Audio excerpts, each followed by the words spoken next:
আজকে আপনারা দেখলেন উদ্বোধন হয়ে গেল বাংলা সঙ্গীত মেলা। আর এই বাংলা সঙ্গীত মেলার উদ্বোধনের পরপরই সারাদিন বাংলা মুখোমুখি হলো বিশিষ্ট সঙ্গীত শিল্পীদের সঙ্গে। ওনারা কি বলছেন এবার আমরা সেটাই শুনে নেব। মুখ্যমন্ত্রী মহোদয় কি বলবে? বলবো কি, এটা এত আনন্দের একটা খবর। আমরা সবাই একটু শঙ্কায় ছিলাম যে যেরকম পরিস্থিতি তার সঙ্গীত মেলা আবার করা যাবে কি না, এবং তারপরে যে মুখ্যমন্ত্রী এই ডিসিশন নিয়েছেন সঙ্গীত মেলা করার, এইটাই প্রথম কথা। এত আনন্দের, এত শিল্পী এত মাস ধরে বসেছিল, তাদের আজকে জানলাম যেন তারা যে কতটা আনন্দিত। আমি একজন শিল্পী হিসেবে আমি কতদিন মঞ্চে উঠিনি, আমাদের একটু একটু করে অনুষ্ঠান শুরু হচ্ছে এবং সেই পুরো ব্যাপারটাতেই আমরা সবাই আনন্দিত। বহু শিল্পীরা অনেক আর্থিক কষ্টের মধ্যে ছিল, যেখানে আজকে শুনলাম যে 600-650 অনুষ্ঠানের কথা মুখ্যমন্ত্রী ঘোষণা করলেন, সরকারি উৎসব, এবং তাতে অনেকের এই এতদিন যারা বসেছিল তাদের অনেকের অনেক সুবিধা হবে। তা আমি তাদের আনন্দটা আমি খুব বুঝতে পারছি আজকের দিনে। আমার এইটাই আমার খুব আনন্দ হচ্ছে। আর এখন মূল কথা হচ্ছে যে আমরা কত সিরিয়াসলি এটাকে মেনটেন করতে পারি। এই মাস্ক পরা, স্যানিটাইজার ইউজ করা, হাত ধোয়া, এই জিনিসগুলো যদি আমরা সাবধান না হই, আর যদি এবং অসাবধানতায় আমাদের আবার জীবনে গণ্ডগোল চলে আসে তাহলে মুশকিল। অতএব এইখানে দায়িত্ব হচ্ছে আমাদের নিতে হবে সমস্ত শিল্পীদের, যাতে আমরা সাবধান। দিদি, আজকে সঙ্গীত বাংলা অনুষ্ঠান হলো, কি বলবেন? খুব ভালো লাগছে এবং প্রত্যেক বছরই সুন্দরভাবে এই সঙ্গীত মেলার উদ্বোধন করেন আমাদের মাননীয় মুখ্যমন্ত্রী শ্রীমতী মমতা বন্দ্যোপাধ্যায়। এবং আমার তো মনে হয় যে উনি যেরমভাবে আদরের সঙ্গে সম্মান দেন প্রত্যেক শিল্পীদের, মানে প্রত্যেক স্ট্রেচারের শিল্পীকে, সেটা সত্যি দেখার মতো। খুব ভালো লাগছে, খুবই প্রাউড ফিল হচ্ছে that I am from Bengal. সঙ্গীত মেলা এটা আমাদের গর্ব। আজকে করোনা কালে যা আমরা ভুগেছি শিল্পীরা, এই সঙ্গীত মেলা আমাদের শক্তি যোগাবে। করোনার সঙ্গে মোকাবিলা করে সঙ্গীত হবে।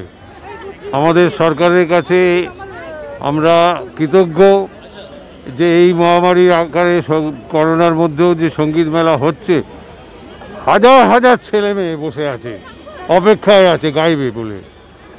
এর আমার কৃতজ্ঞতা জানাবার ভাষা নেই। সঙ্গীত মেলা হচ্ছে, চলবে, এবং আপনাদের সকলের শুভেচ্ছা। সঙ্গীত মেলা তো এটা 1995 সাল থেকে হচ্ছে, তো এখন আড়ে বহরে এতখানিটা এগিয়ে এসছে। আপনারা দেখছেন যে যদিও এই প্যান্ডেমিকের মধ্যে কোনো কিছু হবার আমার মনে হয় না ভারতবর্ষের অন্য কোনো রাজ্যে এটা হওয়া সম্ভব ছিল, একমাত্র বাংলাতেই সম্ভব। তার কারণ হচ্ছে এখানকার মানুষ যেভাবে সংস্কৃতি নিয়ে থাকে এবং মুখ্যমন্ত্রী যেভাবে সেটাকে ভালোবাসেন, সেটাকে নিয়ে এগিয়ে যেতে চান, সেটার একটা প্রতিফলন। সেটা একমাত্র বাংলাতেই হওয়া সম্ভব, সারা ভারতবর্ষে সেখানেই দেখি। সম্মান সমগ্র শিল্পীদের সম্মান, সমস্ত লোকশিল্পের সম্মান, যে সরকার আমাদের নিয়ে ভাবছে যে আমরা এই যে দীর্ঘ একটা বছর প্রায় আমরা লকডাউনের মধ্যে কাটাচ্ছি, শিল্পীদের অবস্থা এখন সত্যি সত্যি খুব খারাপ। এই মতো অবস্থায় আমাদের একটু আর্থিক উন্নতি বা শিল্পীরা একটু সাপোর্ট পাবে, এবং সরকার যে আবার যে অনেকগুলো মেলা নিয়ে ভাবছে, সেখানে শিল্পীরা হয়তো কিছু কিছু করে পারফর্ম করবে, কিছু অর্থ পাবে। এই টোটাল ব্যাপারটা আমার খুব ভালো লাগছে। আর এই সম্মানটা পেয়ে আমি খুব গর্বিত এবং খুশি যে একজন ফকির শিল্পী হিসাবে আমি প্রত্যন্ত গ্রামে থাকতাম, সেখান থেকে আজকে কলকাতার এই এত বড় মঞ্চে আমাকে হাজির করেছেন, এবং মুখ্যমন্ত্রী তিনি নিজে আমার সামনে দাঁড়িয়ে আমাকে পুরস্কার প্রদান করেছেন, আমাকে সম্মান করেছেন। এটা আমার গর্বের বিষয়, আমার খুব ভালো। গান শুনতে চাই আজকে সারাদিন বাংলায়।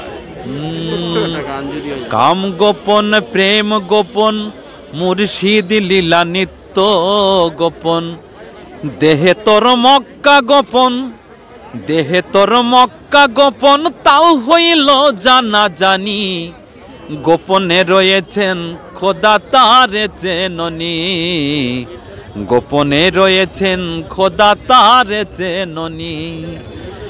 আদমে আহাদ গোপন, মিমে দেখ নূর গোপন, নামাজে মারিফত গোপন, নামাজে মারিফত গোপন, তাও কি আবার জাননি, গোপনে রয়েছেন খোদা তার চেননি, গোপনে রয়েছেন খোদা তার চেননি।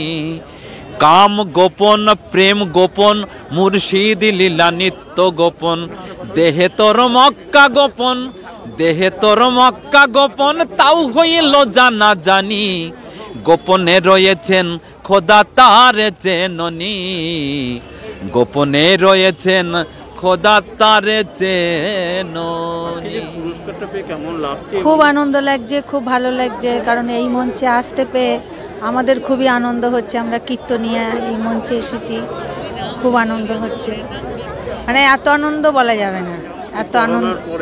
হ্যাঁ, করোনার পরে এতদিন আমরা তো ঘরেই বসে আছি, তারপরে দিদি বললেন অনুষ্ঠান দেবেন, আবার এখন অনুষ্ঠান শুরু করব। সঙ্গীত মেলার এর আগে উদ্বোধনে অনেকবারই আসা হয়েছে, কিন্তু আজকে আমার জন্য এটা একটু স্পেশাল, কারণ সঙ্গীত সম্মান পাওয়াটা যে কোনো শিল্পীর কাছেই অত্যন্ত গৌরবের, অত্যন্ত আনন্দের। তো এত সুন্দর আয়োজন, উৎসবের মাহল, আমার মনে হয় যে বহুদিন পর সবথেকে যেটা বড় কথা, সঙ্গীত মেলার মাধ্যমে শিল্পীদের যেটা আমরা বউনি করা বলি সো কল্ড, এই লকডাউনের পরে এটা বোধহয় সেরকম একটা অবসর আমাদের এনে দিয়েছে, এমন একটা সুযোগ এনে দিয়েছে। এটা আমাদের কাছে অত্যন্ত কি বলবো, মানে আকাঙ্ক্ষিত ছিল এবং সেটাই ফাইনালি ঘটেছে। ভীষণ আনন্দ হচ্ছে, ভীষণ। জয় গোপাল কেশব মাধব দীন দয়াল, জয় গোবিন্দ জয় গোপাল কেশব মাধব দীন দয়াল, শ্যাম সুন্দর কানাইয়া লাল, শ্যাম সুন্দর কানাইয়া লাল, গিরিবরধারী নন্দ দুলাল, জয় গোবিন্দ জয় গোপাল কেশব মাধব দীন দয়াল, অচ্যুত কেশব শ্রীধর মাধব, গোপাল গোবিন্দ হরি, যমুনা পুলি নেমে বংশী বাজাবে, নটবর বেশক ধারি রে, জয় গোবিন্দ জয় গোপাল কেশব মাধব দীন দয়াল। সঙ্গীত মেলা প্রাঙ্গণ থেকে ক্যামেরায় প্রীতম মুখার্জির সঙ্গে কৌস্তব সাহার রিপোর্ট, সারাদিন বাংলা টিভি, কলকাতা।